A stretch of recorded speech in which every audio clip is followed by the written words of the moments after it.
Hi, ഞങ്ങൾക്ക് ഇന്ന് ഇച്ചിരി കക്ക കിട്ടി. കണ്ടോ, കക്കയാണ്. ഒത്തിരി നാൾക്ക് ശേഷമാണ് കക്ക കിട്ടിയ കേട്ടോ. മക്കൾക്ക് ഭയങ്കര ഇഷ്ടം. വലിയ കക്കയായിരുന്നു കണ്ടോ, വലിയ കക്കയാണ്. 100 രൂപയ്ക്ക് കിട്ടിയ കക്കയാണ് ഈ കിടക്കുന്നത്, വലിയ കക്ക. ഞങ്ങളെങ്ങനെ മേടിച്ചു, അമ്മ അടുപ്പ് വെച്ച് പുഴുങ്ങാൻ വേണ്ടി വെച്ചപ്പോഴാണ് വീഡിയോ എടുക്കാം എന്ന് വെച്ചു. വലിയ കക്കയാട്ടോ.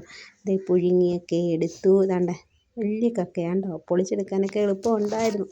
പിന്നെന്ന് വെച്ചാൽ ഞങ്ങളിതാ ഈ കക്ക എടുക്കുമ്പോൾ ഞങ്ങളതിനകത്തിരിക്കുന്നത് അതിൻ്റെ ഒരു ഇതുണ്ടല്ലോ, ചെളി. ആ ചെളിയൊക്കെ ഞങ്ങൾ പീച്ചിക്കളയാറുണ്ട് കേട്ടോ. ഞങ്ങൾ അതെടുക്കാറില്ല. അതൊക്കെ ഒരുമാതിരി ചെറുതിൻ്റെ ഒന്നും വലുതായിട്ട് കളയില്ല, വലുതിൻ്റെയൊക്കെ. ഇതിച്ച് വലുതല്ലേ, മണ്ണ് കടിക്കുക, ചെളി കടിക്കത്തില്ലേ, അതുകൊണ്ട് ഞങ്ങൾ പീച്ചിക്കളയും.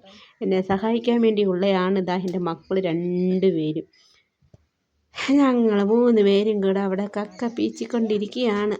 എന്താ അതിൻ്റെ ഇടയ്ക്ക് ഇതാ എൻ്റെ മോള് ഇടയ്ക്കിടയ്ക്ക് ഓരോന്നിടത്ത് വായിലോട്ടൊക്കെ പോകുന്നുണ്ട്. അവിടെ വിചാരം നമ്മളത് കാണുന്നില്ല എന്ന്. പിന്നെ അവർക്കും ഒരു രസം ഇതൊക്കെ കണ്ടിട്ട്. അവർക്ക് ഇഷ്ടമാണ് കേട്ടോ. എൻ്റെ കൂടെ ചെയ്ത് തരാറുണ്ട്. കക്കയൊക്കെ മേടിക്കുമ്പോൾ ഇങ്ങനെ പീച്ചെടുക്കാൻ ഭയങ്കര ഇഷ്ടമാണ്. പിന്നെ അവർക്ക് ഇഷ്ടപ്പെട്ട സാധനങ്ങളായതുകൊണ്ട് അങ്ങനെയാണ് ഞങ്ങൾ മേടിച്ചു. അല്ല പീച്ച് കാണും. അതിൻ്റെ ഇടയ്ക്ക് ഒരാൾ കണ്ടോണേ എന്നെ കാണിക്കും, അമ്മേ ഞാൻ ഇത്ര എടുത്തമ്മേ, അമ്മയ്ക്ക് വേണോ ഇത് എന്നൊക്കെ പറഞ്ഞ് ചോദിച്ചു എൻ്റെ കയ്യിലോട്ടൊക്കെ തരുന്നുണ്ട്. അങ്ങനെ ഒരാളെന്ത് ചെയ്ത്, മോനാണെങ്കിൽ പീച്ച് എടുത്തിട്ട് കൈ വെച്ചിട്ട് കക്കയുടെ തോടിനകത്ത് മൊത്തവും കൂടെ ആക്കി വെച്ചിട്ട് എന്നെ പറ്റിക്കാൻ വേണ്ടി കാണിക്കുകയാണ് ആൾ കേട്ടോ.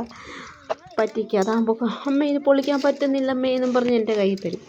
എന്നിട്ട് അതിനകത്ത് തോനെയുണ്ട് അതെന്നും പറഞ്ഞ് കാണിക്കാം. ആൾക്ക് പിടി കിട്ടി കേട്ടോ. അച്ഛൻ അവിടെ ഇരുന്ന് വീഡിയോ പിടിക്കുകയാണെന്ന് തോന്നുന്നല്ലോ, നോക്കുന്നുണ്ട് ഇടയ്ക്കിടയ്ക്ക്. എന്നിട്ട് ഞങ്ങളോട് പീച്ചിക്കളയണ്ട, അഴുക്കാണ്, ഞാനാണ് അടുത്തിരുന്ന് പീച്ചിക്കളയുന്നത്.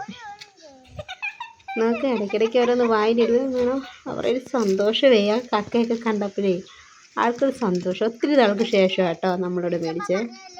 അപ്പോൾ ആ സന്തോഷമാണ് അവർ കാണിക്കുന്നത്. പീച്ചി തരും കേട്ടോ. ഉണ്ടാക്കിയിരിക്കുന്നു, അത് തുറക്കാൻ പറ്റുന്നില്ലേന്ന് പറഞ്ഞൊക്കെ എടുത്തു. ഞങ്ങളങ്ങനെ ആണേട്ടാ ആരും കാണാതെടുത്ത് വായിലോട്ടൊക്കെ ഇടുന്നുണ്ട്. പുയ്പല്ലം കുഞ്ഞൻ്റെ കേട്ടാ, എൻ്റെ അനിയൻ പപ്പ. അങ്ങനെ പീച്ചി എടുത്ത് പിന്നെ മക്കളും കൂടെ നോക്കിയിരിക്കുക. എന്നിട്ട് ചവയ്ക്കുന്ന കണ്ടോ, ഞാൻ കാണുന്നില്ലെന്ന് വിചാരിച്ച ആൾ പുഴുങ്ങിയെടുത്തപ്പോഴേ പറക്കി തീറ്റിയാണിത് കണ്ടോ. ഓരോന്നോരോ വായി പോകുന്നുണ്ട്. ആടെ വിചാരം ഇതൊന്നും നമ്മൾ കാണുന്നില്ല കേട്ടോ. ഞാൻ വിചാരിച്ചാൽ തിന്നട്ടെ. പിന്നെ ഒരുപാടായപ്പോൾ ഞാൻ പറഞ്ഞു വേണ്ട മതി, അങ്ങനെ ഒരുപാട് തിന്നണ്ട, അമ്മ വറുത്ത് തരാൻ, ചിലപ്പോൾ വയറിന് പിടിച്ചില്ലെങ്കിലോ എന്നൊക്കെ പറഞ്ഞ് വെച്ചു. പക്ഷേ ആൾ തിന്നുകയാണ്, ഇടയ്ക്കിടയ്ക്ക് നോക്കിയിരുന്നു. എന്നിട്ട് ആൾ പറയുന്നു, ഞങ്ങളില്ലാതെ അമ്മ തന്നെ കക്ക പൊളിക്കണ്ടേ അമ്മേ.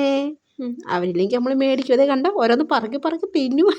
അതൊക്കെ നല്ല ടേസ്റ്റ് ഉണ്ട്, നല്ല ടേസ്റ്റ് ഉണ്ടമ്മേ അങ്ങനെ തിന്നാൻ. ഇതാ എല്ലാം കൂടെ പറക്കി ഒരു കക്കത്തോടിനകത്ത് വെച്ചിട്ട് ആളിനെ പറ്റിക്കുക കേട്ടോ.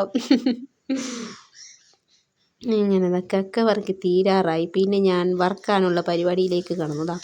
വറുക്കാനായി ഞാൻ മുളകും ഒക്കെ പെരട്ടി മസാലകളെല്ലാം പെരട്ടി അടുപ്പയിലേക്ക് വെച്ചു. അടുപ്പയിൽ വെച്ച് ഇളക്കിക്കൊണ്ടിരിക്കുകയാണ്. ഇളക്കി വറുത്തു നല്ല മൊരാന്നാക്കിയിട്ടുണ്ട്. ഇച്ചിരി വെളുത്തുള്ളി, ഇച്ചിരി കറിവേപ്പിലയൊക്കെ പൊടിച്ചിട്ട് ഞാൻ ഗ്യാസ് ഊറ്റിയുടെ മണ്ടയിൽ കയറിയിരുന്നു. ചേട്ടൻ വീഡിയോ പിടിക്കാൻ വന്നു. ഇങ്ങനെ ഫ്രൈ ചെയ്തു കൊടുത്തു. വെച്ചത് മാത്രമേ ഓർമ്മയുള്ളൂ ഫ്രൈ ചെയ്തത്. 2 ടേസ്റ്റ് നോക്കാൻ വേണ്ടി മാത്രം ബാക്കിയല്ല അച്ഛനും മക്കളും തിന്ന് തീർത്തു.